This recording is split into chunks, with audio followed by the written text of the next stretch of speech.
First off, I'm pleasantly surprised. Bear with me, people, but despite the dumb plot, the terrible characters, and payday acting so wooden you could build a raft out of it, I actually enjoyed this garbage. And forgive me for not using the correct clips. I don't fancy a copyright strike today, so old clips it is. Somehow Jurassic World Rebirth gave me a faint, fossilized whiff of the original. Turns out dinosaurs are still cool to look at, even when the rest of the film is falling apart like a biscuit dipped in tea or Will Smith's career. Now that's a topic for another day. Anyway, I went into this one with eyes wide open and expectations on the floor, and weirdly, I had fun. Kind of like shopping in Costco, finding items you don't need and just going, yeah, go on then. So the plot, absolute mayhem. 5 years after the events of Dominion. The less said about that film, the better. Dinosaurs are just background noise. One's literally being craned out of the East River like it's part of the morning commute.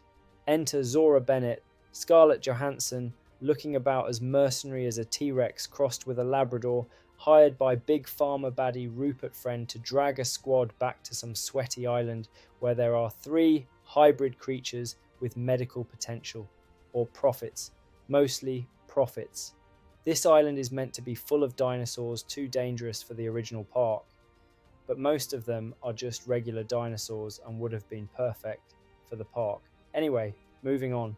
We have Martin Freeman's posher cousin, Jonathan Bailey, playing a nerdy paleontologist who's roped into this chaos because he's good at wearing jumpers and saying theropod convincingly. Mahershala Ali is along for the ride as a gruff boat captain with a tragic past and a boat full of completely forgettable side characters you won't remember even while they're on screen.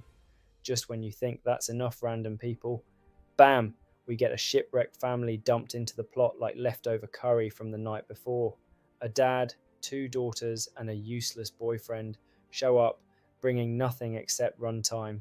You could cut them entirely and no one would notice. In fact, the film might be better. Now let's talk product placement, because this film isn't just about extinct creatures, it's about exploiting the audience properly. Capitalism is apparently the real monster, but that doesn't stop the Dr. Pepper commercial within this film, and of course Snickers, the rapper that started the chaos. Gareth Edwards tries his best to inject some scale, and to be fair, some of it's genuinely impressive. A scene in a convenience store is actually quite tight, and the cliffside nest sequence was very good.